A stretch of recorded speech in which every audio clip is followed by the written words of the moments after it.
It's been 10 years since Hurricane Katrina struck the Gulf Coast of the United States, and Montgomery College has not forgotten those impacted by the storm. MCTV's Stan Jones reports.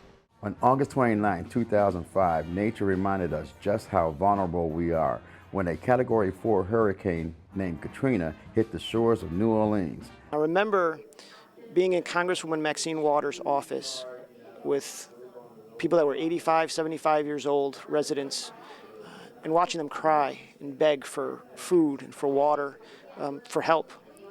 And it left such an impression on me that I said, from this day forward, I will always teach Hurricane Katrina the rest of my life. 2 years ago, for the first time in my teaching career, a student said to me, "What's Katrina?"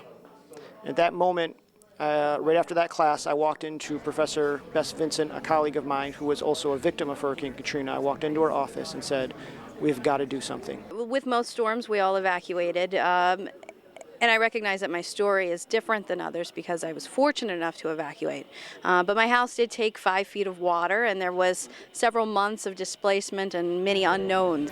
This isn't an event that's really made a real impact in their lives in knowing what it was, the implications, the impacts of Hurricane Katrina. And so my colleague Vin and Tanya and I saw an opportunity to do some education here with this 10-year commemoration. What we first did here was we had a street fair, and it was not a party, but it was a way we wanted to celebrate the resilience, the courage, the strength of the actual citizens of New Orleans, their culture, their music, everything their food that we love about New Orleans that survived. And we wanted to celebrate that first, in addition to our film festival and our art exhibit that we have here, and of course our panel discussion tonight. No, I just stopped crying a couple of years ago. I did own a home and a car and a dog.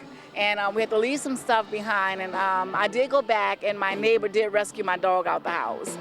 I want to go back to, help support the economic base. So I want to become an RN, so now, when I return, I will be a nurse. Montgomery College's commemoration of Hurricane Katrina 10 years later isn't just about the lives lost or displaced, but to educate and learn about the resilience and how to move forward and rebuild. The County Report this week, I'm Stan Jones.